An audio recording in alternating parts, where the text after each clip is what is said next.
Hey guys, tonight we're stepping backstage into one of the most chaotic, smelly, and oddly thrilling corners of the past, the Elizabethan Theatre. Picture this, it's 5095. The streets of London are loud, wet, and bustling. You shuffle your way through the crowd, dodging a few tipsy fishmongers, and stepping carefully over what you hope is just a puddle. The air smells of roasted chestnuts, horse dung, and someone's idea of cologne, maybe rosemary mashed with wine. You pass an open sewer grate. Yes, this is where the magic begins. You duck beneath a creaking wooden sign, the Curtain Theater. Inside, the stage glows with afternoon light, filtering through the roof's open oculus. On the boards, velvet-clad actors shouting about vengeance, betrayal, and love. Behind the scenes, a little less glamorous. You, a nervous actor's apprentice, are elbow-deep in damp costumes and half-eaten meat pies, wondering why the man playing Hamlet has cabbage leaves under his jerkin. So before you get comfortable, take a moment to like the video and subscribe, but only if you genuinely enjoy what I do here. And I'd love to know, where are you listening from, and what time is it by you right now? Now dim the lights. Maybe turn on a fan for that soft background hum, and let's ease into tonight's journey together. You're an actor, or more accurately, you're trying to become one. It's not glamorous. You don't have a dressing room. You have a wooden bench behind a curtain, and a few swatches of sweat-stained fabric to change behind. The other players treat you with mild disdain and mild affection, depending on how recently you fetched them their beer. And already, you're nervous, because tonight's crowd is big. You hear them outside the wooden walls, shouting, laughing, stomping. The groundlings. They're called commoners who pay a penny to stand in the yard, right up against the stage. They're loud, they're rowdy, and if they don't like what they see, they don't boo. You may think modern heckling is rough, but it's got nothing on this. These people come armed. You've seen it happen. One actor forgot a line and caught a cabbage to the chest. Another delivered a love monologue, only to be interrupted by a flying eel. And worst of all, the tomato. You hear stories about tomatoes, red, plump, and slightly mushy. You haven't even seen one up close, but you've heard the whispers, how they stain, how they sting, how they're probably poisonous. You wonder if that's just theater lore, or maybe it's true. After all, no one really trusts tomatoes. They look suspiciously like belladonna berries, and everyone knows what those do. Hallucinations, madness, death, and not the dramatic kind. But still, they show up in the hands of a few daring spectators, especially ones looking to make a scene. You spot a gentleman once, dressed too nicely for the pit, clutching a small bag wrapped in cloth. Later, someone slips and lands in what used to be a tomato. Coincidence? Probably not. It's nearly showtime now. You're already sweating, despite the early spring chill. The costume you're wearing is made of thick wool and lined with linen, but it's been through at least 3 other productions. Someone once used it in a pirate scene, and the salt stains never quite left. You peek past the curtain. The gallery seats are filling. You spot a few ladies, fanning themselves, one man asleep already, and someone in the back aggressively peeling an orange with a knife. That's a good sign, actually. The orange means he'll be chewing, not throwing, or so you hope. You hear the familiar 3 knocks on wood. Your cue. The crowd quiets, just a little. The play is about to begin. You step onto the stage, blinking in the sunlight. You deliver your lines. You remember your blocking. You ignore the man whistling at your legs, but your eyes never stop scanning the crowd. Not for smiles, for movement, for that subtle shift in the arm, the wind up, the toss. The truth is, actors aren't just afraid of critics. There are no printed critics yet. No columnists writing up polite rejections of your performance. No blogs detailing your every misstep. The critics are live, angry, and well-fed. What they think of you isn't written in ink. It's hurled in the form of last night's turnips. Still, you survive the first act. You start to loosen up, even get a few laughs. Someone in the back claps at your pun. Someone else starts humming along with the lute play. You begin to believe you'll make it to the end without bruises. Then comes the love scene. You kneel. You deliver your lines with trembling passion. You reach out a hand to your fellow actor. He's playing the lady tonight. Wig askew, but committed. It's a beautiful moment. And then a wet impact, right on your doublet. You freeze. The crowd gasps, then laughs. You look down. It's red. It's seedy. It smells slightly of vinegar and regret. It's your first tomato. Somehow you keep going. You finish the scene. Tomato dripping from your shoulder. You pretend it's rain. The crowd rewards you with applause and one thrown apple core. Later, as you strip off the stained costume and rub the red blotch with a cloth dipped in beer, the other actors nod approvingly. You've been baptized, one says. They like you. Historians still argue whether tomato throwing was truly as widespread as the legends suggest, or if it became exaggerated in later retellings. But for now, all you know is it happened. It hit. And you lived. You flop onto your straw mattress backstage. Your hands are sticky. Your head is pounding. But there's a weird pride in it. Like you've joined a secret society of survivors. A band of fools and heroes. Loved and lobbed at in equal measure. And tomorrow, you'll do it all again. You wake up the next morning to the sound of someone gargling vinegar in the next room. Not because they're ill, though. To be fair, everyone is a little ill. But because it's rumored to kill fleas, and more importantly, cut the tomato stench off your skin. Your tunic is still damp from yesterday's incident. You try to rinse it in a basin out back, but the water's shared with a family of ducks and one very judgmental goat. The stain remains. It's your new badge of honor. As you trudge back into the theater, you pass a vendor calling out his wares. Hot pies, cold pies, tomatoes for throwing. You do a double take. Did he say that last part out loud? He did. And yes, he's selling them in little cloth bundles. The kind of tomato you wouldn't eat. Mushy. Maybe a day from collapse, but still intact enough to fly. Some come pre-squished for optimal splatter. He gives you a wink, as if to say, hope you remember your lines today. The thing is, people think of tomatoes as food now. A salad ingredient. Something you toss in a pasta sauce. But back then, tomatoes were oddities, imported from the New World. Suspicious, too red, too shiny, and growing on plants that looked just a little too devilish for comfort. In fact, many folks believed they were poisonous, part of the deadly nightshade family. And to be fair, they kind of are, if you eat the leaves or stem. But in the 16th century, science is less trust the data, and more trust the guy who yells loudest in Latin, which means tomatoes develop a sinister reputation almost immediately. They're nicknamed love apples, which doesn't help. That sounds vaguely magical, possibly demonic, definitely aphrodisiacal. You bite into one, and who knows what might happen. Fall in love, drop dead, or both. But here's the twist.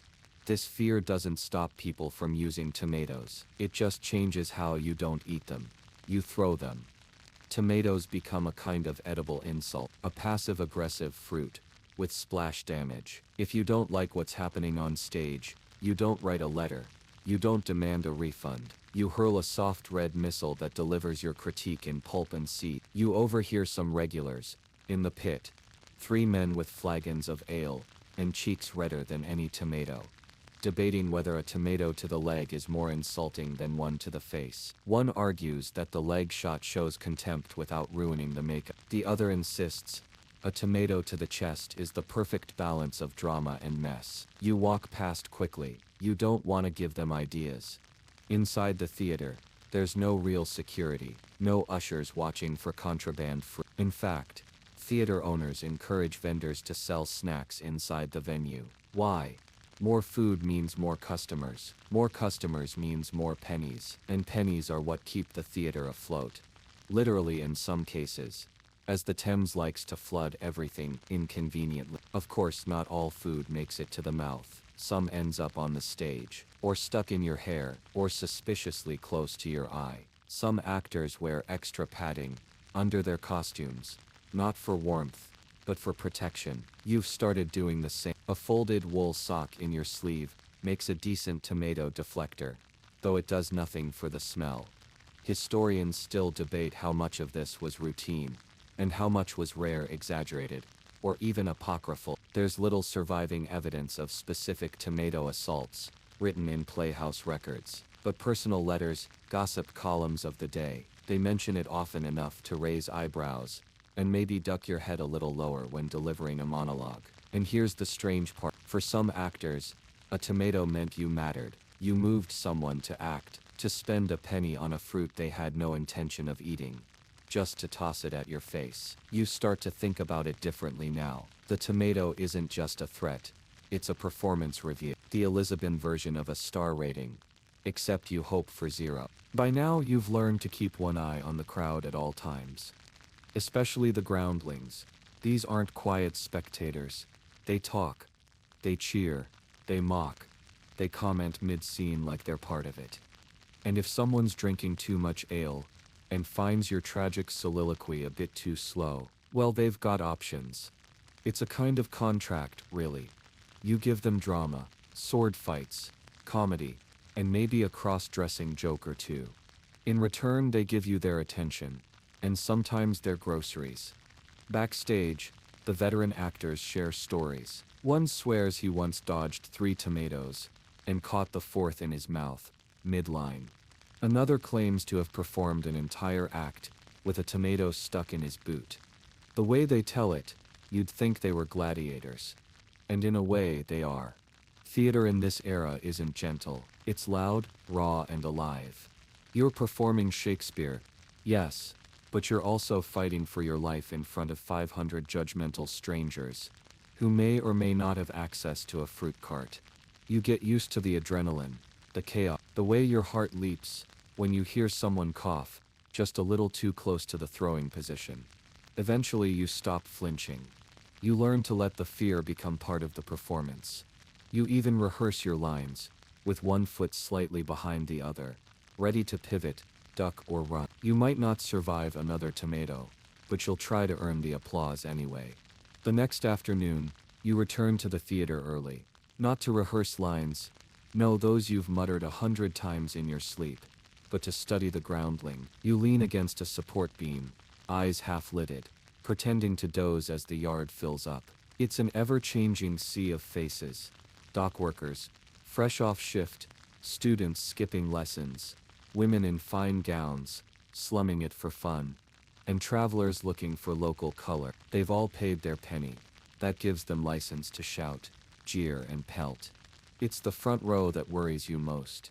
That narrow band between the stage and the crowd, so close you could reach out and steal a meat pie if you dared. These are the tomato throwers, if there are any today. You look for the signs: bulging pockets, heavy baskets, smug expressions of people who think they're cleverer than the actors.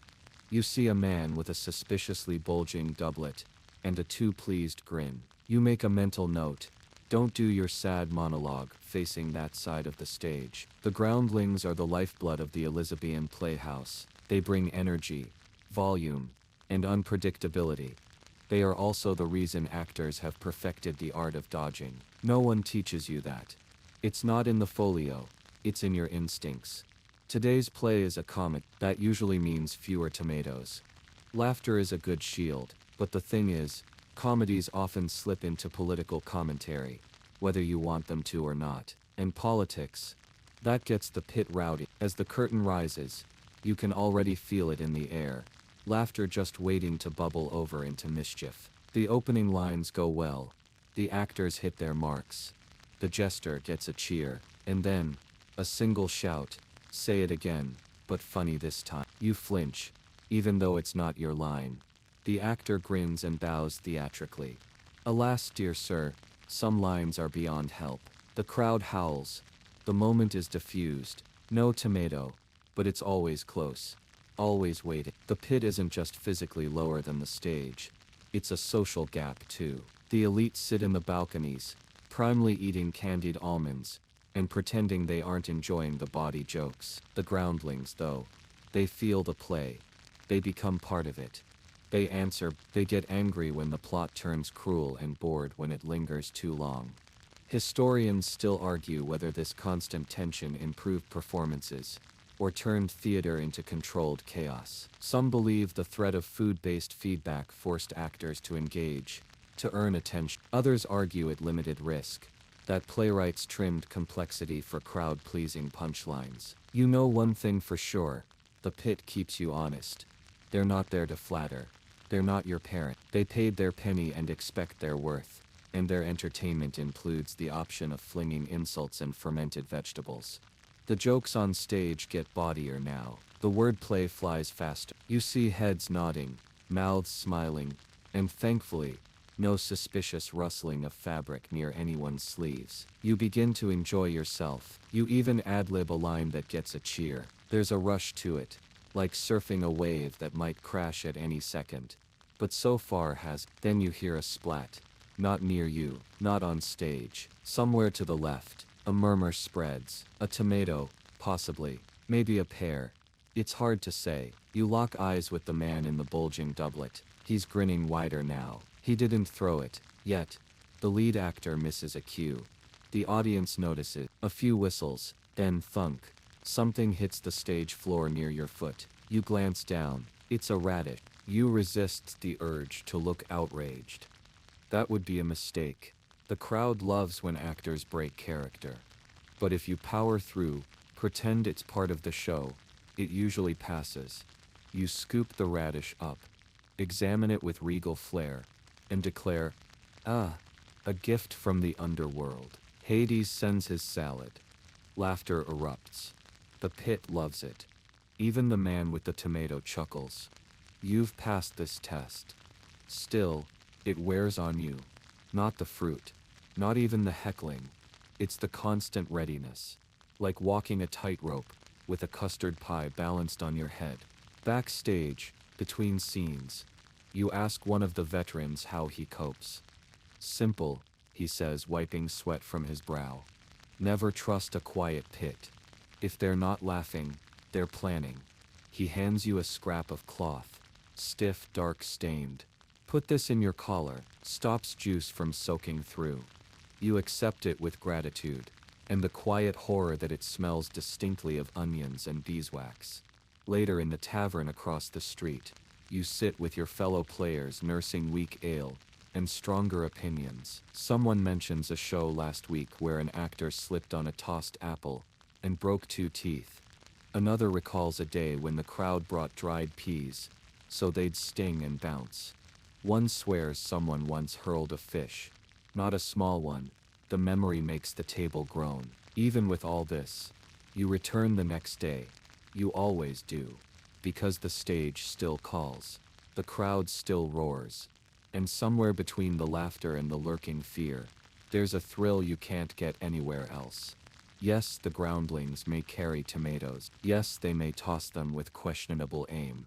But when they cheer, when they lean in, when they laugh not just at you but with you, that's the moment you chase. And you'll take a tomato to the face to get it. You're halfway through the matinee when it happens. You've just delivered the line. Something long poetic. A touch tragic when your boot skids on something slick. You barely recover. No fall, but close enough for a gasp to ripple through the pit. You glance down. A banana peel. Not even subtle. Of course there are no bananas in England. Not naturally. They're imported by a few curious merchants, and only rarely, but now and then, they show up in the crowd, half-rotten, leathery and inexplicably involved in slapstick revenge. You glance up into the crowd, where a wide-eyed boy stares back at you, guilty face, sticky fingers. He's not even laughing, just terrified you'll leap off the stage and box his ears. You don't. Instead, you raise the banana peel overhead like a trophy and shout, "I believe this belonged to one of our noble apes." Laughter again, a burst of it, warm and generous, but your ankle still aches. There's a real risk here, one most spectators never think about. The stage isn't safe, not really. It's timber and dust, patched where needed, and warped by rain. It's hot in summer, freezing in winter, and slick when anyone brings food into the yard, which is always. The pit's edge is barely marked. One misstep, one wrong pivot mid-monologue, and you're in the arms of a startled merchant, who's 3 ales deep and holding a duck pie. But slipping is just one part of. There's the flying objects, of course, but also the noise, the interruptions, the small fights that break out in the back, and above all, the sheer unpredictability of the atmosphere. Today's play is Julius Caesar. You've been cast as Brutus, and you've worked hard to remember your lines. Not to mention, where to stand, and how not to stab the actual actor playing Caesar during the stabbing scene, which has admittedly gone wrong before. The theater director once had to quietly fire a man who got a bit too into his et tu brute, and ended up with a minor leg wound. Still, you feel ready, until intermission. That's when the vendors come in. They shout out their offerings: nuts, pies, wine, ale, and tomato. You see them, red and glossy in wicker baskets, slightly soft to the touch. There's a quiet shuffle as the crowd stirs. A few coins are exchanged, a few glances toward the stage. You suddenly remember something an older actor told you once. Tomatoes are the audience's second favorite snack. The first, revenge. Back on stage, everything goes smoothly, almost, until the betrayal scene. As Brutus, you draw your dagger, blunted, painted, more wood than steel, and approach Caesar with slow solemnity. The tension is thick. You can feel it. The crowd leans in, and then someone sneezes, violently.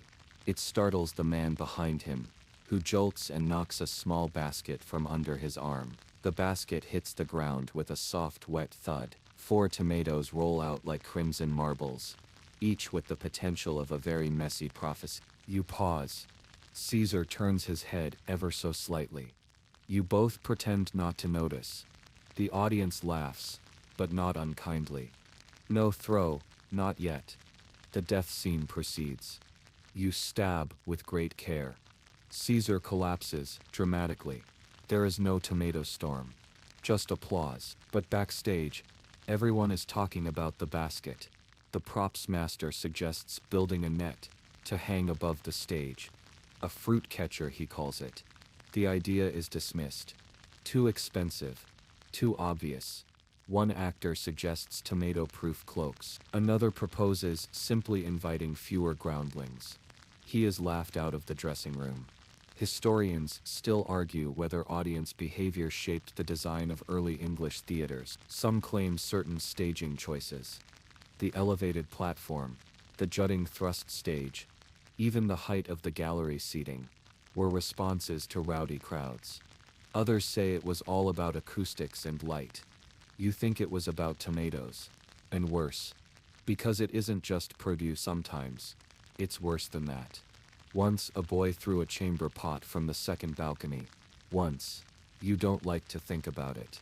Still, most days you get by with only mild bruising, and the occasional food scrap down your back. You start to adjust your blocking. Never turn your back to the pit for more than 5 seconds. If you must, angle your body so your face is always half visible. People are less likely to throw at someone they can make eye contact with. Probably. You also begin to develop a sixth sense. A kind of premonition. You can feel when something's coming. A shift in crowd noise. A laugh that dies too quickly. A moment too quiet. You learn the difference between a dropped turnip and a thrown one by sound alone. You try to explain this to a new actor joining the company. He laughs. Later during his first performance, he's hit in the knee with a hard apple. He doesn't laugh then. You buy him a drink after the show and say welcome to the theater. He toasts you with a bruised smile and a lip. That night, you lie awake on your cot behind the set wall, rubbing your sore ankle and wondering why you do it. Why any of you do it. The danger, the mess, the humiliation. But then you remember the applause, the laughter, the thrill of holding an entire crowd in the palm of your hand, even if the other hand is fending off tomatoes. And deep down, you know you'll be back on stage tomorrow. You always are. By now, tomatoes occupy a strange place in your mind. They've become a kind of legend among the players. A symbol of the crowd's wrath, yes, but also of the absurd intimacy between stage and spectator. The distance is so small, so personal, that a man can hurl his opinions, literally into your You sit one morning in the playhouse yard, peeling an orange with shaking hands and watching the pit slowly fill. The audience is in fine form today, sharp-eyed, flushed from morning drink, and loud enough that you already know this performance won't be a quiet one. You mention your nerves to the costume master, who shrugs and says, "At least it's not a tomato to the face, those sting." There's a reason tomatoes became the missile of choice. Well, they're cheap, for one, especially the soft half-rotted kind that no merchant could sell for eating. They burst on impact. They stain in dramatic fashion. They make a loud, satisfying splut when they connect with a velvet doublet, or a carefully powdered wig. But the deeper truth, tomatoes were feared, not just by actors, by everyone. It's easy to forget now with your tomato soup and ketchup bottles, that this fruit, technically a berry, had a reputation in Elizabethan England that was downright sinister. Imported from the Americas, tomatoes were tied to strangeness, to New World superstition, to poison. They bore a dangerous resemblance to nightshade, a plant that could stop your heart if consumed incorrectly. Their skins were too shiny, their seeds too numerous, their juices too red. They looked like blood. They were called poison apples in some circles, not just out of fear, but out of experience, because in wealthier households, tomatoes were often served on pewter plates, and when their acidic juice reacted with the lead in the pewter, well, let's just say that one family dinner could make a man's hair fall out, and his stomach seize. Enough people dropped dead post-supper that the tomato earned a reputation it couldn't shake. Historians still argue whether the fear was rooted more in superstition, or in poor tableware chemistry, but the fear itself was very real, which makes it all the more ironic that the same fruit was a favorite project. Maybe that's part of, maybe people didn't eat tomatoes, but they were happy to weaponize them. Hurling something you wouldn't put in your mouth adds a layer of psychological distance. It's like saying, I don't just dislike this performance, I curse it. Still, there were always a few brave souls who insisted on growing and tasting them.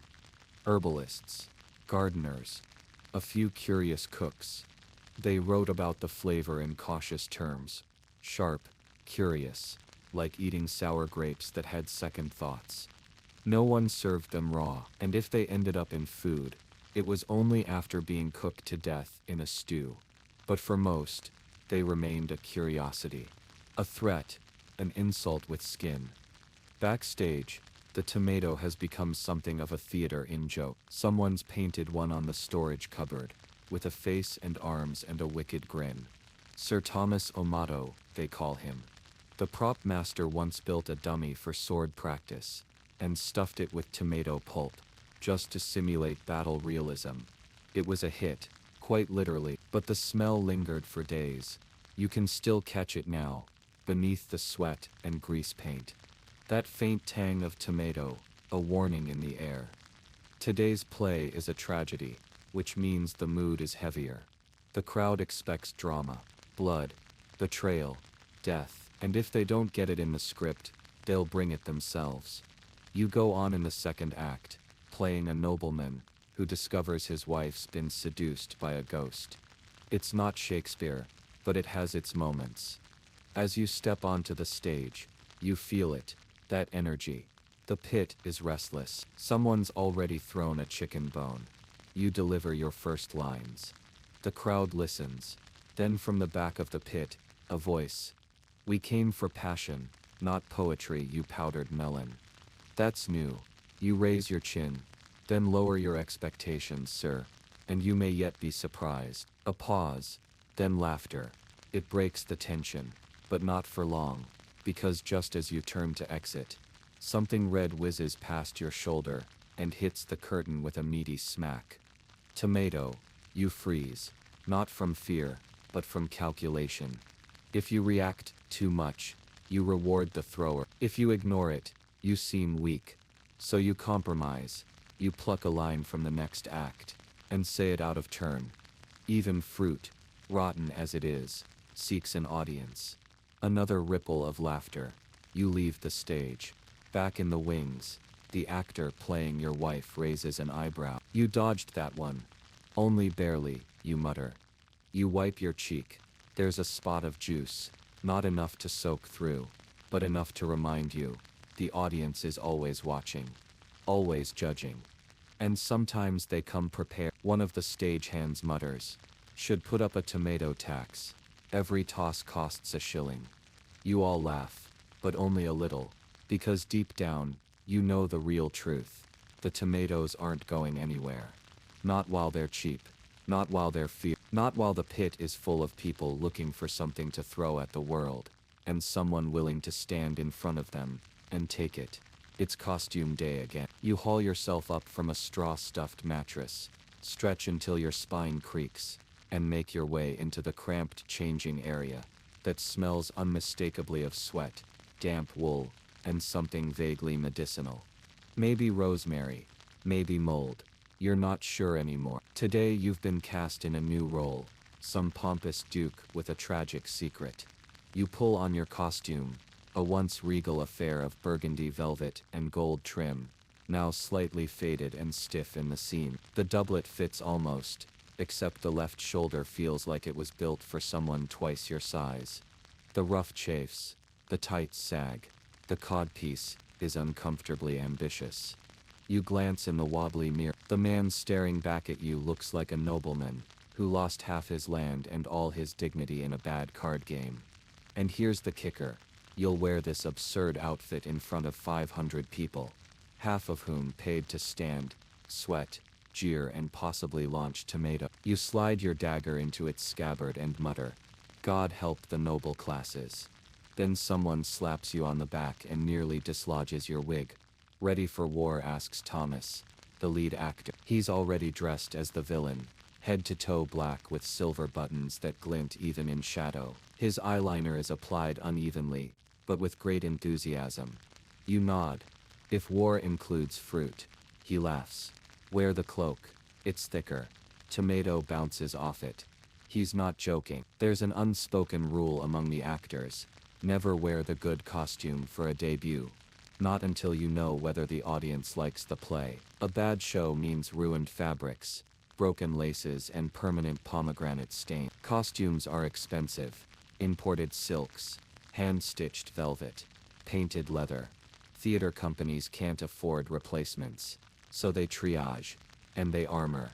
Some actors sew patches of thicker cloth into the lining of their outfits, especially across the chest and shoulder. Others carry small wooden slats under their jerkins to deflect heavy fruit. It's like being a knight of the stage, minus the armor budget. One particularly cautious actor, now retired, once lined his entire cloak with cabbage leaves to absorb impact and soak up juices.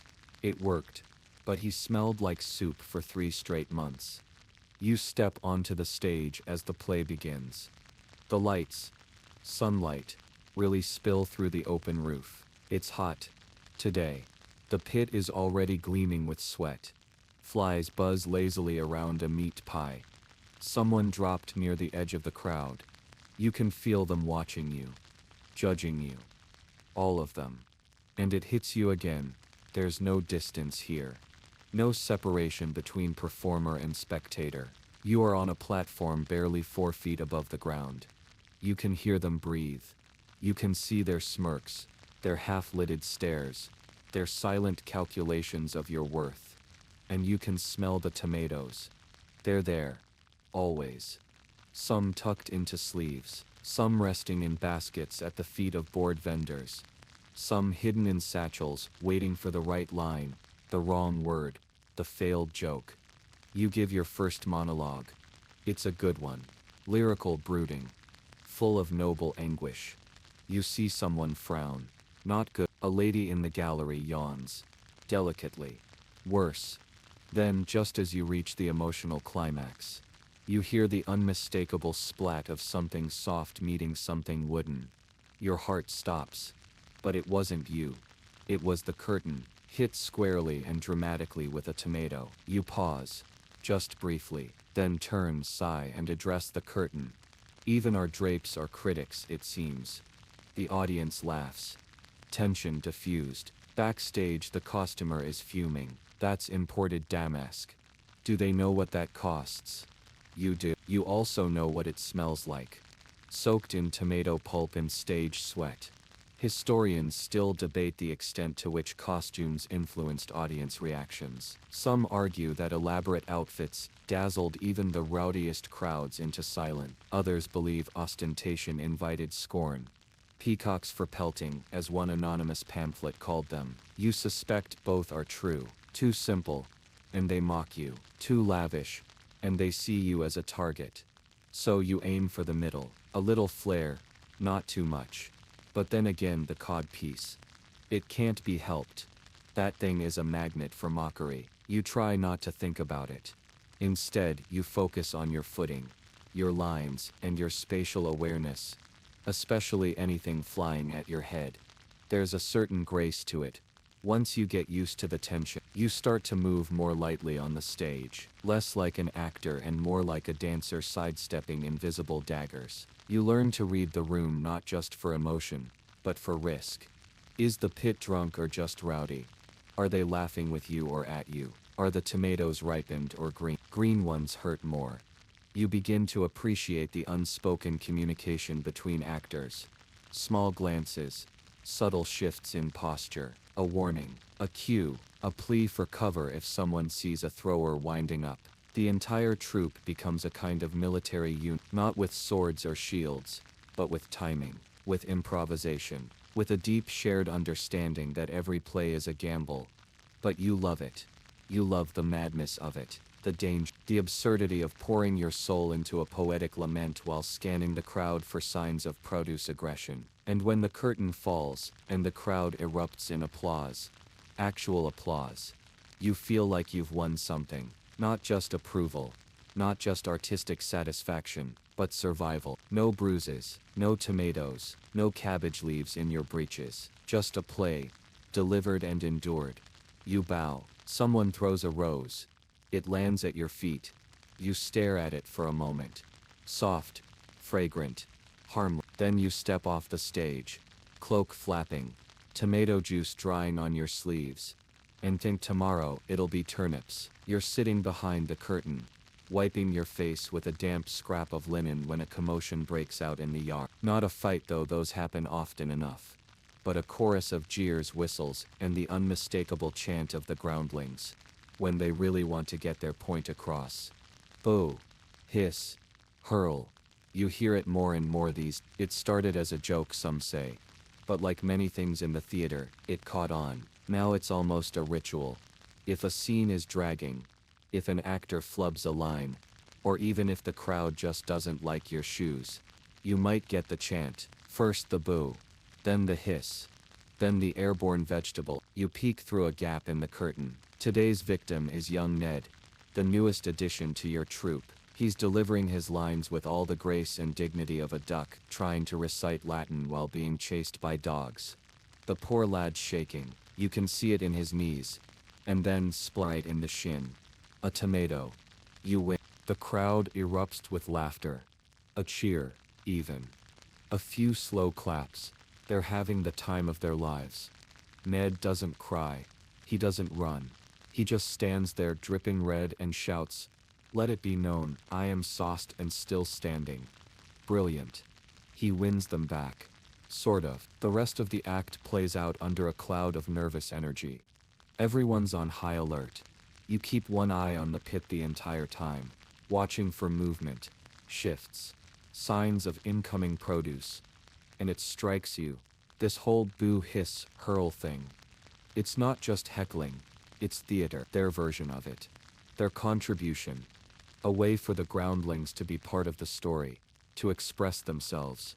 You can't write a pamphlet or submit a review, but you can make your opinion known, right between Act 2 and Act 3, with the help of a soft, squishy tomato. Historians still debate whether this form of audience participation enriched or degraded the theatrical experience. Some argue it gave the common people a voice in the arts. Others claim it reduced Shakespeare to slapstick. You sit somewhere in the middle, because while the chaos can be maddening, you also know there's no silence quite as terrifying as a bored crowd. Indifference is worse than insult. At least the tomatoes mean they're watching. Still, you can't help but notice that this ritual of heckling has become increasingly expected, like a rite of passage for any actor who dares tread the boards. Some nights it feels like the crowd is waiting for an excuse. You're halfway through a love scene, sincere, beautiful, filled with flowery prose, when you spot a man holding a tomato aloft like a scepter. He's grinning. He doesn't need to throw it. Just the threat is enough. You stumble slightly on your line. His arm twitches. You recover. You ad-lib a joke. You blow a kiss to the crowd. He lowers the tomato. Applause. Some nights that's all it takes. But other nights, no amount of charm can save you. You once watched an actor perform a funeral dirge, while covered in vegetable pulp, trying desperately not to slip in the growing puddle at his feet. The crowd loved it, thought it was part of the show. They laughed until tears rolled down their cheeks. He did not. There's an etiquette to this chaos, a strange unwritten code. Tomatoes are fair game for actors who forget lines, overact, or seem too proud. But not for children. Not for musicians. Not during soliloquies unless the soliloquy is really bad. You learn this code like you learn your lines. Slowly, painfully, with trial and error. Backstage after another near miss, you gather with the others around a plate of cold meat and stale bread. Someone's brought ale, which helps. Ned, now free of tomato skin but still red-stained, raises his mug and says, "To the pit, ever rude, always watching." "To the pit," you all echo. A beat passes. Then Thomas adds, "And may their tomatoes be overripe." Laughter. Relief. You all sit in that moment, the exhaustion settling into your bones. You begin to reflect on something odd. Despite the discomfort, despite the looming fruit-based humiliation, you miss it when it doesn't happen. On the rare nights when the crowd is quiet, when they sit, motionless, barely reacting, you start to worry. Did you lose them? Are they asleep? Are they plotting? Sometimes the worst tomato is the one that never flies. Because you don't know why. Were you boring? Too fast? Too slow? Were your jokes not funny? You'd almost prefer the tomato. At least it's an answer. Boo, hiss. Hurl is a language. A harsh one, but a language nonetheless. A way for the people to say, "We saw you, we didn't love it, but we felt something." And that's the heart of. They want to feel something. Even if it means using fruit to get there. So you embrace it. You get better at reading them. You learn to play with the crowd. Not just for them. You even keep a handkerchief tucked in your sleeve now just in case. And if the worst happens, if the tomato flies, you pray it's ripe. Tonight, the energy in the theater feels different. Livelier, yes. But sharper too. The kind of sharp that makes the hairs on the back of your neck rise even before the lute player plucks their first string. You arrive early to run lines, but instead find yourself listening to the crowd, tucked in the shadows behind the curtain. Ears tuned to every jeer and chuckle. There's a particular electricity in the air when the pit is full of dock workers fresh from pay, bellies full of ale and opinion. You recognize some of them, regulars who treat theater like sport. One even brings a scorecard and marks you like a prize pig. No one knows his name, but everyone knows his laugh. Loud, nasal, inescapable. You spot him in the crowd. He's got a sack, and in that sack, tomatoes. At least you're certain. He always counts them out like they're gold coins before he decides who deserves a splatter. You shake off the nerves. The show must go on. Tonight, you're in a political satire, masquerading as a domestic tragedy. The kind where lords insult queens, through thinly veiled metaphors about fish markets, and everyone pretends not to understand what's being said. These plays are risky, too tame, and the audience is bored. Too bold, and the authorities start asking questions. The sweet spot lies somewhere in between. A fine line between applause and arrest. And it's on that line you walk tonight. You deliver your first scene with practiced charm. The audience is engaged. Someone in the front row mouths along with your lines, which is flattering if mildly unsettling. But you can feel it tension. The kind of tight-lipped silence that means you're doing well, but one wrong word could turn applause into ammunition. You know the risk. Actors whisper backstage about the invisible boundary. Say the wrong line too convincingly, mock the wrong noble too obviously, and you might catch more than a tomato. You might catch a charge. It's happened before. A playwright once snuck in a jab about taxation that made the entire pit erupt in cheers, and got the whole company shut down for 2 weeks. They blamed it on inappropriate language. Everyone knew it was the tomato that hit a government agent square in the chest. Tomatoes, it turns out, are more than food or insult. They're political. A sort of red punctuation mark thrown in moments of outrage, approval, or protest. And tonight's audience is very interested in punctuation. You say your next line, an innocent barb about lords with more wigs than wisdom, and immediately regret it. The crowd roars. Laughter, yes. But also, reaction. A few murmurs. A shuffle in the back. Someone stands. A tomato flies. You flinch, but it isn't aimed at you. It hits a man in the gallery. Well dressed. Definitely a man of means. The tomato bursts across his shoulder with a wet red flourish. The crowd gasps. Then silence. You stand frozen in the spotlight of daylight filtering through the theater roof. And then laughter. Nervous. Uncertain, but laughter all the same. The nobleman in the gallery rises slowly, brushing pulp from his doublet. He says nothing, simply leaves. You all know what that means. Backstage chaos simmers under the surface. The director paces. Do we cut Act 3? Thomas, ever bold, shakes his head. We lean in. If they're watching, we give them a show. You're not so sure, but Act 3 begins and you go on. Now every word feels like walking a tightrope with a tomato-shaped pendulum swinging overhead. You speak carefully. Emphasize the humor. Play the fool. Let the satire soften in your delivery. And yet when you pause for breath, you realize something else. The crowd is hanging on your every word. Not just waiting to throw, but listening. Laughing. Thinking. It's a strange sort of power. You're not just an actor anymore. You're a kind of barometer, measuring the mood of the people. The tomatoes become tools of expression. Primitive, messy, but undeniably effective.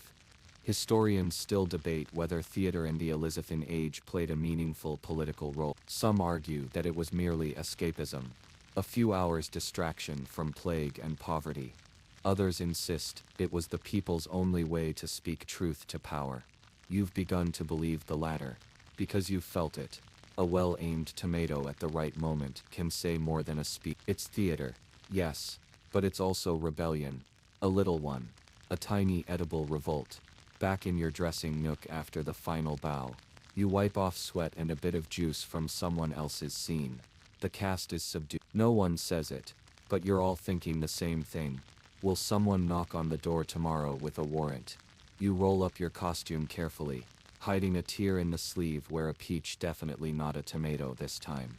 Hit during curtain call. You sit for a moment in silence, chewing the end of a cold carrot, and you reflect about how strange it is that a fruit can mean so much. Fear, laughter, approval, warning, protest. How strange that you live in a world where your greatest triumph, or most humiliating moment, can be measured in seeds and red pulp. And yet, it makes sense. Tomatoes are honest. They're never subtle, and neither is the It's a wet morning, which means fewer groundlings, and a slicker stage. You pace carefully across the planks as you rehearse your lines, avoiding a puddle near the edge that's suspiciously reddish. Yesterday's tomato, you assume, or the ghost of one. Today you're playing a woman. That is to say, you're playing a character who's a woman, which means you'll be cinched into a tight bodice, wrapped in lace, and fitted with a wig that smells like 3 previous owners and a bad decision. Because of course, in the world of Elizabethan theater, women aren't allowed to perform on stage. That's your job. You've done it before.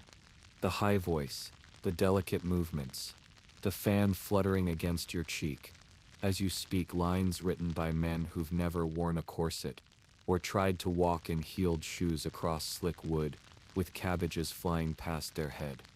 But this role is different. She's not a throwaway maiden, or a comic scold. She's the lead. She's tragic. She feels, and you need to sell it. You spend more time than usual applying your makeup. The white lid paint goes on smooth but smells like death. You dust your cheeks with crushed rose petals for color, though you know they'll fade by intermission. And then, the final touch. A little charm necklace, borrowed from the costume mistress, to bring you luck, she says. You'll need it. The theater fills slowly today, damp feet and wet cloaks making the air heavy with mildew and impatience. The pit is full of familiar faces, but with a mood you've learned to recognize. Skeptical, watching, waiting for something to mock, and nothing draws attention faster than a man in a dress. As you step onto the stage, the whispers begin. A low murmur, snickers. One man lets out a drawn-out, "Ooh," as if you've strutted out in your undergarments. You don't flinch. Instead, you bow, gracefully, elegantly, and begin. Your voice rises just slightly. Your manner refined. You've practiced. You can hold it. The lines come with ease. But the crowd is restless. The pit begins to poke fun. Not just at your character. At you. "Nice legs. Milady," someone calls. Another shouts, "Show us what's under the petticoat." You ignore them. You've learned the trick. Never acknowledge unless you can top it. But then the tone shifts. You start to hear words that sting. Not the usual lewdness or teasing, but something darker. Witch. Shame. You catch a man's eye in the front row. He's not laughing. He's glaring. You remember, with a chill, that impersonating a woman on stage isn't just considered humorous by some. It's suspicious. Dangerous. There are whispers in some corners of London that these performances invite sin, invite evil. Some even believe that by mimicking a woman, you're calling down demons, that your body becomes a vessel, that what you pretend can make you what you are. It's superstition, nonsense. But superstition is a powerful thing in 15. Historians still argue about the exact perception of gender bending on stage. Some evidence suggests it was accepted, even celebrated. Other sources hint at deeper discomfort, moral panic simmering just under the surface. And now you feel it. That low current of fear. Not of tomatoes this time, but something else. Judgment. You push forward anyway. Deliver your lines with poise. You cry on cue. You stagger across the stage in agony during the third act. And when the curtain falls, the applause is cautious. Not roaring. Not angry. But uncertain. Backstage, you peel off the wig slowly. Your hair is soaked with sweat. Your chest aches from the corset. And someone's tossed a bundle of herbs onto your costume pile. Wormwood and garlic. A charm against spirits. A joke? Or not? You glance around. No one admits to it. The costumer looks away. You sit for a while, breathing in the scent of makeup and musty velvet, and reflect. Playing a woman on stage is one of the strangest masks you've worn. You're adored for it by some, despised by others, and watched by everyone. It's not just theater, it's a cultural battleground. Because in this era, identity is fixed. You are what you are, and deviation, even in performance, is suspect. You don't fear tomatoes today. You fear ideas. But you also feel something else. A quiet pride. Because when you looked into the crowd and spoke words of love and sorrow, you saw eyes soften. You saw men lean forward. You saw them feel. And that's power. You remember a line from the script. "In pretending, I became more real than the truth allows." You smile, because maybe it's not about deception. Maybe it's about discovery. And if you have to dodge a few rotten apples to find it, so be it. You barely have time to catch your breath before your next cue. A costume change is a battlefield, especially when the laces won't come undone, and someone's yelling about a missing dagger prop. You're back in your own clothes. Well, your character's clothes technically, a noble with a grudge, and too many monologues. The dress is off. The corset marks linger. You make your way to the wings, and spot Thomas again, smirking. "How was it?" he asks. You shrug. "They didn't throw anything." He grins. "That's what we call a standing ovation." You share a laugh, but your mind's elsewhere. You're thinking about what could have been thrown. The objects that hit the stage aren't always tomatoes. Sometimes they're stranger, heavier, less predictable. You still remember the time a sword broke mid-duel on stage. It was meant to be dulled wood, but one actor had brought in his own blade, said it felt more authentic. It snapped halfway through a dramatic parry, and nearly skewered the fiddler. The audience cheered, thought it was part of the show. Then there was the pear incident. A real pear, hurled so hard it broke through the painted backdrop. No one ever found out who threw it. Some say it was an accident. Others claim it was revenge for a bad performance the week before. Either way, the hole in the backdrop remained for 2 more shows. We called it the Haunted Orchard. Prop mishaps are common. The wrong skull. The wrong sword. A wine goblet that collapsed in your hand mid-toast. And then there's the fruit. Always the fruit. Tonight's performance is a comedy. Light, playful, set in some invented country, where everyone speaks in rhyme and falls in love within 6 minutes. The audience is looser, more forgiving. Until someone throws a tomato during a scene that doesn't deserve one. You're midline, talking about love and destiny, when it lands just behind you, sliding across the floor with a dramatic squelch. You pause. The audience laughs, not maliciously.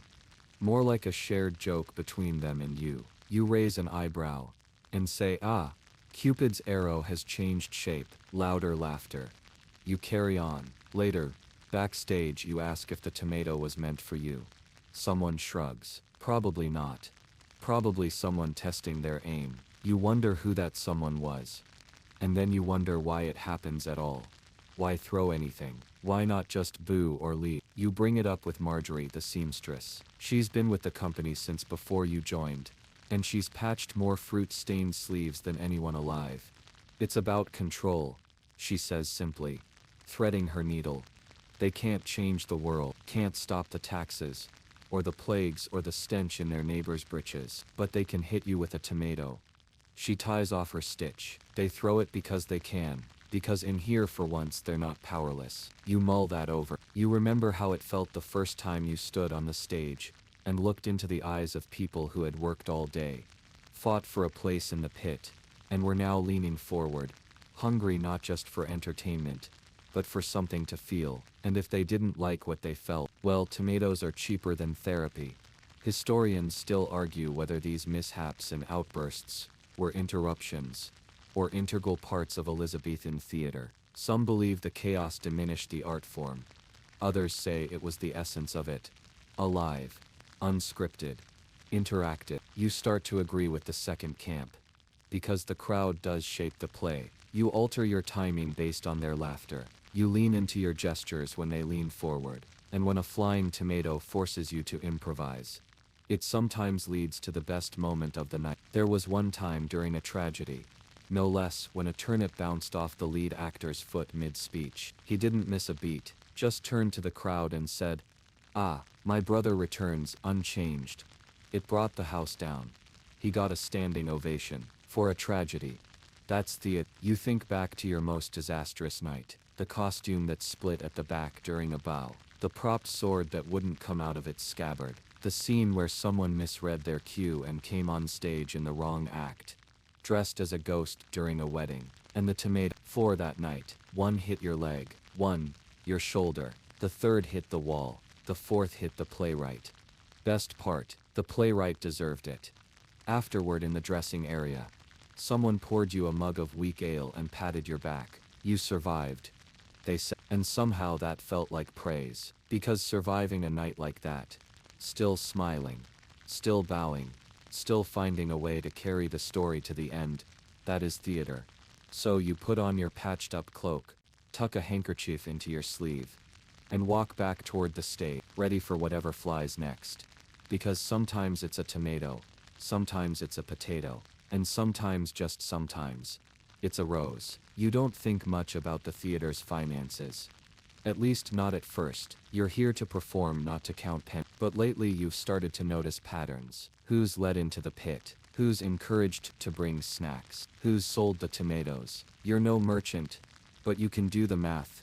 The more rowdy folk in the yard, the livelier the show. The livelier the show, the louder the laughs, the sharper the word of mouth, the fuller the next performance, even if it means the actors get pelted like disgraced jesters at a cabbage festival. You overhear the manager one day, speaking in hushed tones to the tomato vendor by the stage gate. "They like to throw," he mutters. "Just keep 'em soft enough." Last week someone brought a melon, nearly killed the lad playing the priest. The vendor nods. and jingles his coin purse. No worries, these'll splatter, not sting. You realize then this isn't some accidental behavior. It's baked into the business. The theater thrives on chaos, on noise, on the constant back and forth between actor and audience. Tomatoes, turnips, and flying insults.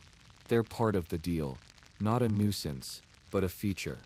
And it benefits the owners more than anyone else, letting in a few extra unruly groundlings. What they call the penny stinkards means more money, more sales at the gate, more ales sold, more vendors lining the walls hawking pies, nuts, fruit, and missiles. Some actors hate it. Thomas has started asking for hazard pay. Marjorie now lines the more expensive costumes with canvas. Tomato armor, she calls it. You joke about it, but part of you feels uneasy. Are you a performer or a target? Is the fruit flinging spontaneous or encouraged? That afternoon, you wander behind the stage and spot a crate of tomatoes tucked near the back entrance. Not for sale, not labeled, just there. You ask about it. No one answered, but the next night, during a particularly sluggish first act, the manager himself steps into the pit, casually flips a coin to a boy near the front, and points toward the stage.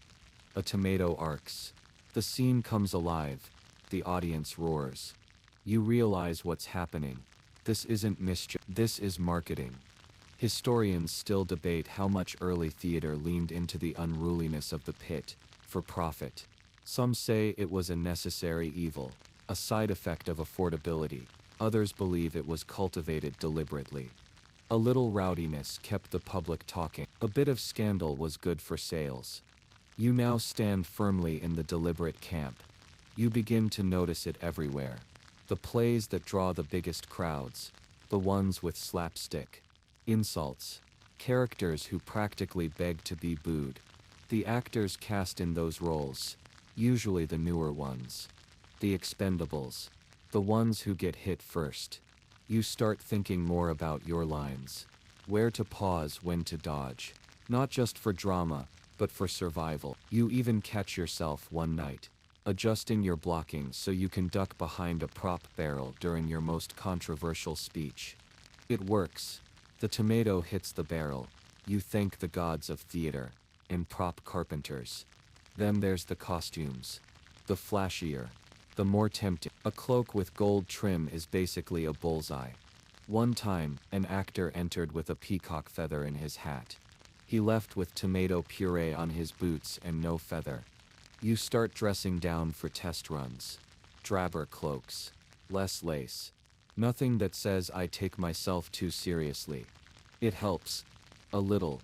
But there's no true safety when the pit is part of the play. You bring it up with the manager. Cautiously. What if we put up some netting? You ask. Just in the front. To protect the players. He laughs like you've just suggested performing Hamlet. Without a ghost. That's the price of realism. He says. They love the danger. The mess. Makes them feel like they're part of it. You nod. Slowly. And leave. Backstage the actors whisper. Some want rules. Others want revenge. One suggests staging a fake fruit toss. Someone hurling a clearly fake tomato, made of cloth, only to have it explode in a burst of red powder mid-speech. They try it. The crowd doesn't notice. They throw real ones in return. You all go back to the drawing board. Still there's a grudging acceptance. Because here's the truth. Without the pit, without the pennies, without the produce there's no play. The rich fill the balconies. Yes. But it's the groundlings who bring the heat. The life. The story. And so you dodge. You adapt. You play your part. You learn to make a tomato splatter funny. You learn to bow with sauce on your collar. You learn to survive. Because at the end of the day, this theater needs its crowd. Even if that crowd throws things. Especially if they throw things. There's a different kind of hush in the theater today. Not the anticipatory silence before a soliloquy, but the cautious quiet of an audience wondering whether something illegal is about to happen. It's a political play tonight. Not officially, of course. Officially, it's a comedy about a kingdom with 3 arguing cousins, a sneaky jester, and a goat that keeps appearing at awkward moments. But anyone with eyes and ears can tell it's more than that. The audience knows the joke isn't really about goat. They know that Cousin Edmund, who keeps changing his mind and taxing everything that moves, is meant to be a certain lord of the court. They know that the sudden disappearance of the kingdom's bread supply feels suspiciously familiar. They know that when the actor says, "A purse too heavy grows thin in honesty," he's not talking about coin weight. And that's where the tomato comes in. You're backstage, already in costume, when Thomas leans over and mutters, "We might get arrested tonight." You blink. Why? He shrugs. "Because I'm about to imply that Queen Elizabeth keeps goats in her pantry." You're not sure if he's joking. You're never sure if he's joking. The pit is full tonight. Packed, in fact. And not just with the usual rowdy crowd. You spot a few tidy-looking men in the back, standing apart, arms crossed. Government men, maybe. Observers, the kind who smile too little and blink too often. And yet, the mood in the yard is electric. The groundlings know something's afoot. They want it. They're waiting for it. The play begins. The laughter starts soft. Build. You watch from the wings as the actors inch closer and closer to the line. The jokes veer from cheeky to sharp. The audience eats it up. Then comes the big moment. Thomas, as Cousin Edmund, launches into his speech about bread taxes and empty baskets. He's supposed to pace, sigh, maybe throw a prop scroll. Instead he pauses, lifts his hands and says, "Wouldst thou tax the sky if clouds could pay? Nay, I think not, for clouds do not dine at court." It's subtle, but it's not subtle. The audience erupts. Laughter. Cheers. A few whistles, and then, splat. A tomato. Right on stage. Not at Thomas, just a punctuation mark. A red exclamation point in midair. Another follows. It arcs, hits the floor, explodes near the footlights. It's not anger. It's agreement. This is a standing ovation in red. The groundlings are making their voices heard. They can't stand up and deliver their own monologues. They can't petition Parliament. But they can toss a soft fruit at a metaphorical tyrant. Tomatoes as applause, as protest, as theater. You enter in the next scene, stepping carefully around the mess. You deliver your lines, carefully avoiding the slipperiest splats, and try to ignore the growing rhythm of the crowd's call and response. Every joke now gets a reaction. Every pause feels dangerous. You see the men in the back whispering. And then the moment arrives. Your character, an idealistic young noble, confronts Cousin Edmund and says, "If the purse be so dear, then let it hang from thy neck like a noose." The silence that follows is deafening. And then, 3 tomatoes, all at once. They don't hit you. They hit the floor, 1, 2, 3, like a drum beat. The crowd bursts into laughter, shouts, claps, and for a brief moment it's chaos. Then the guards move in. You see them weaving through the crowd, quiet but determined. The laughter falters. Someone tries to leave and gets blocked. The men in the gallery begin to rise.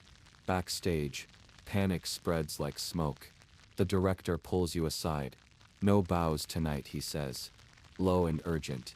"Just go, fat." You strip off your costume as quickly as you can, stuffing it into the laundry pile. You wipe your face with your sleeve, which still smells of yesterday's mulled wine scene.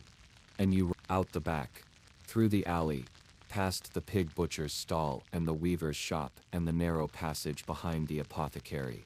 You don't stop until you're 3 streets away, heart racing, lungs burning, the echo of laughter still ringing in your ear. Historians still argue whether theater ever truly influenced politics in Elizabethan England. Some say it was safely tucked away under the Queen's protection, an amusement, nothing more. Others argue that the stage was the closest thing the people had to a voice.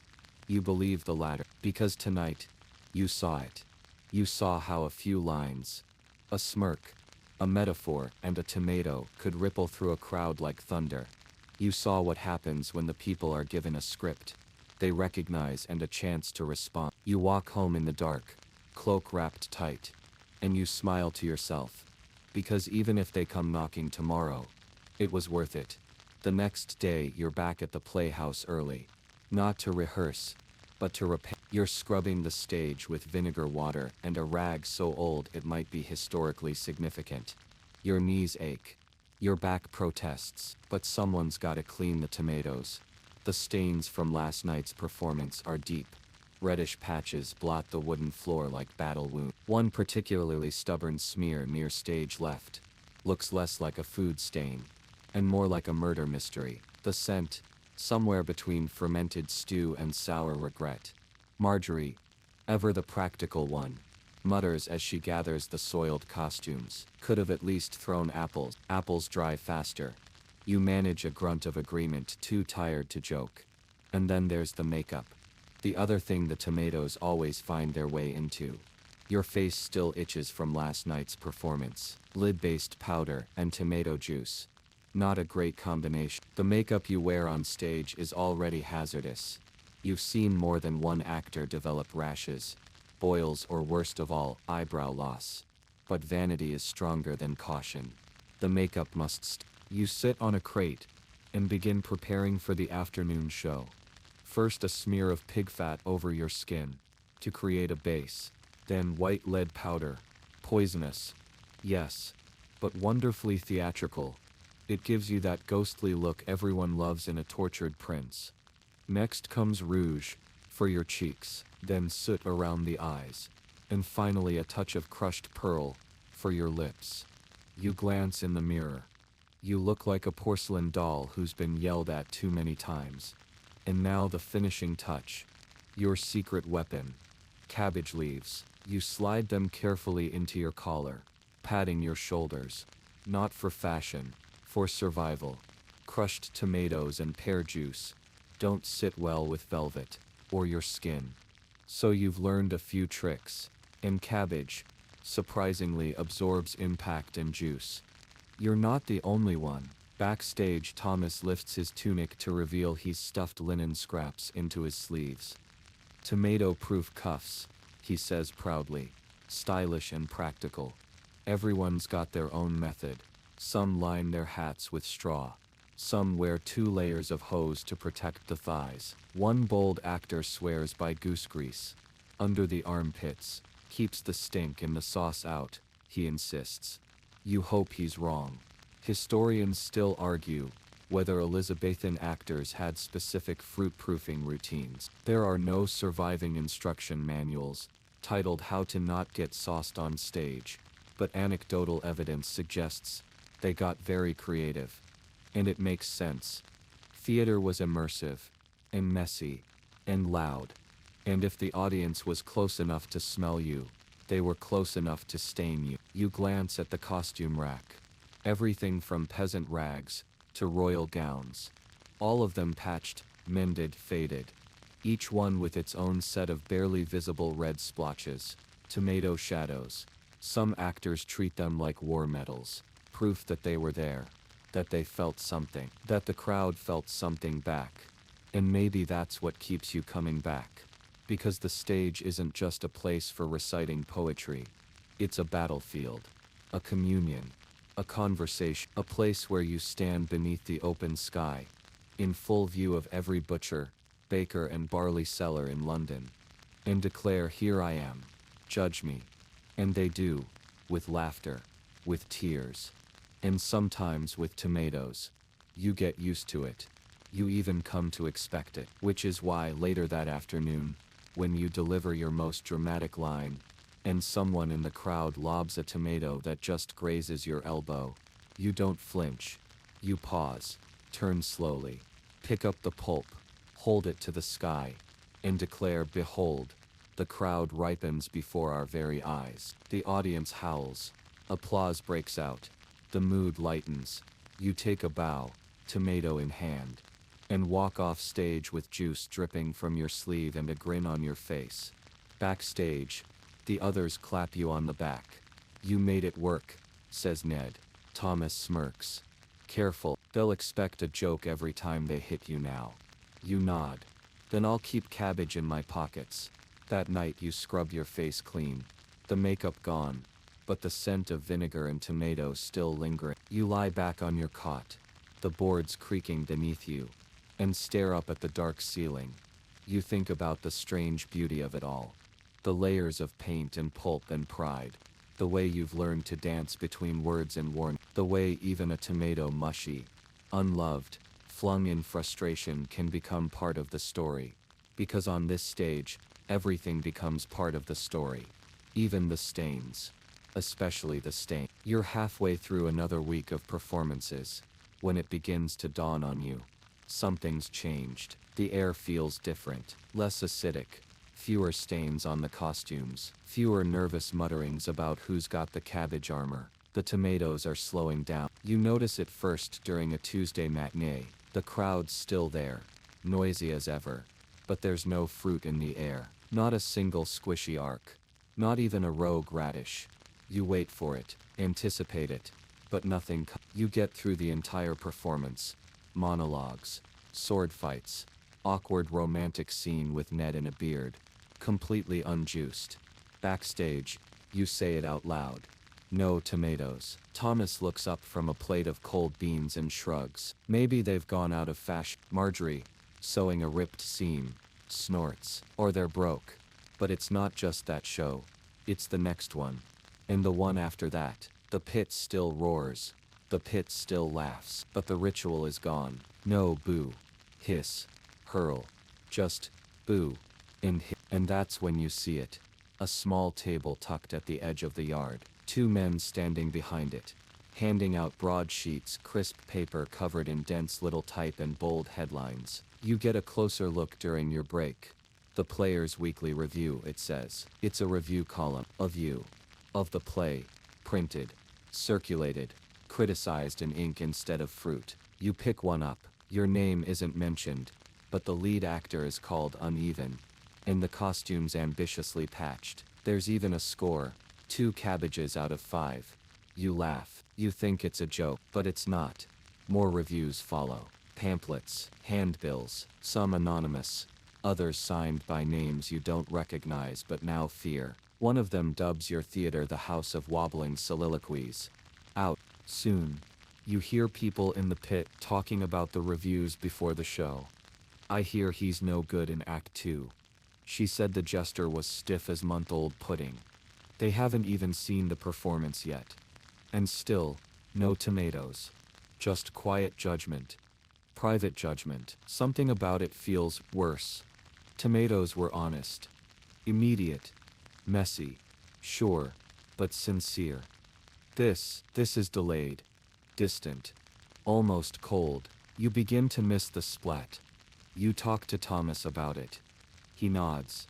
At least when they threw fruit, you knew where you stood. Historians still debate when exactly printed criticism replaced the rowdy interaction of the Elizabethan pit. Some say it started with the rise of London's pamphlet culture. Others argue it was simply part of the city's civilizing. A move toward polite society, where disapproval came with a pen instead of a turnip. But you know this. The pit is quieter now. More suspicious. Still noisy, but not as involved. They watch like they've read the ending already. Like they're comparing you to some written review rather than listening to what's actually happening. It changes how you perform. You're more cautious. You second-guess a joke before delivering it. You wonder if a moment is too broad. If someone will describe your stage cry as unconvincing in a column that spreads faster than plague. The other actors feel it too. The ones who used to strut now pace. The ones who wore daring costumes now stick to plain linen. It's like a curtain has dropped between you and the crowd. You miss the tomatoes. You never thought you'd say that. At least a tomato said, I saw you, I didn't like it. Here's a fruit about it. Now it's all behind the back. One night, after a particularly lukewarm applause, you walk through the city and find a scrap of paper stuck to the side of a tavern. An open letter to the players of Southwark. You peel it off and read. It's 3 paragraphs long, cold, dismissive. Words like lackluster and pantomime. It ends with perhaps it's time the tomatoes returned. You stare at it for a long time, because somehow that feels like a tomato. But not the good kind. Not the funny, unexpected kind. This one bruises somewhere deep. Back at the theater you find a crate tucked behind the costume shed. It's dusty, covered with a bit of burlap. You lift the cloth. Inside, tomatoes. Soft, overripe. Starting to mold. Abandoned. You reach in. Take one. Hold it in your palm, and for a moment, you imagine tossing it skyward. Not in anger. Not in protest, but in tribute. To a time when theater was alive with noise and juice. And the knowledge that art could make someone laugh, cheer or throw something at your head. To a time when being seen even in splatter was enough. The curtain rises on what might be your last performance of the season. There's a chill in the air. Not from weather, but from stillness. The pit is packed. The balcony's full. Yet somehow the audience seems farther away than ever. You glance down at your costume.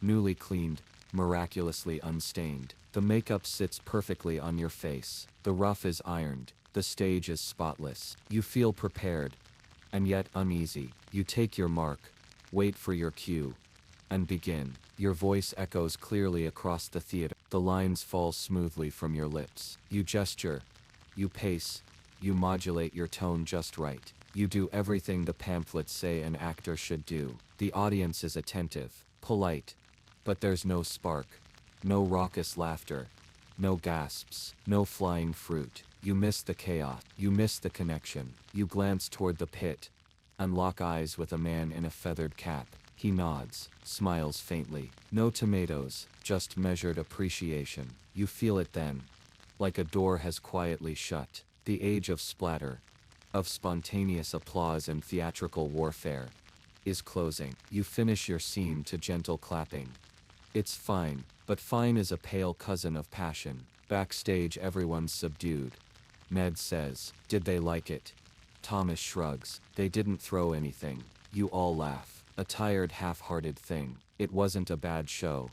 It just was alive. You sit in the corner and stare at your hands. Clean, no pulp, no seeds. You think about everything that tomatoes once meant. They were absurd, yes. Annoying, embarrassing, but also real. Physical proof that your performance mattered. That you had reached through the script, through the crowd, and stirred something. And now it's reviews, notes, whispers. So much quieter, so much safer.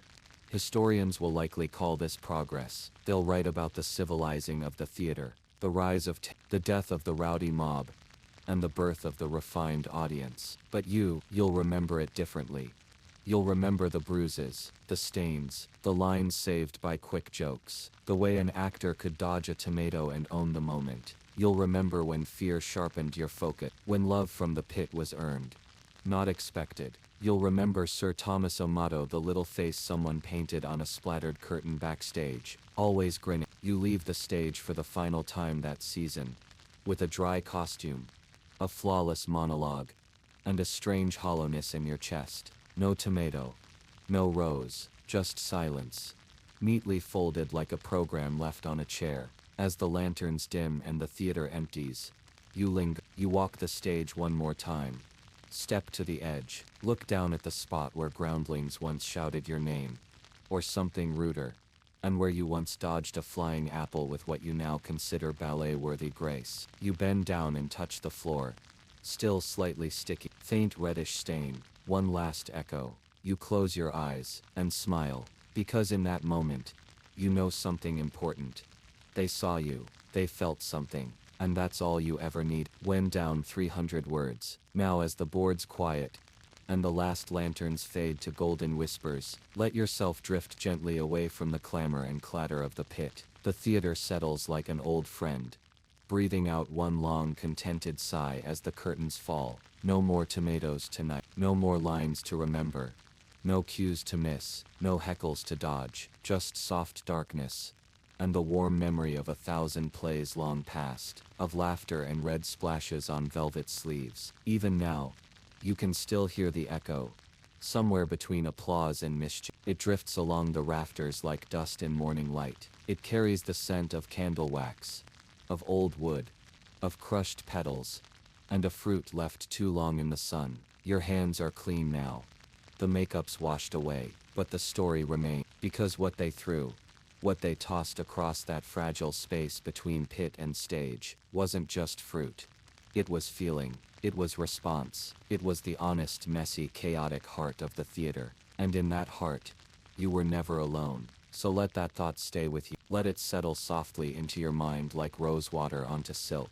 Let the hush of history tuck itself gently around your shoulders. And rest easy, friend. Because in this dream, you've lived the life of an Elizabethan actor, and somehow you survived the tomatoes. Sleep well.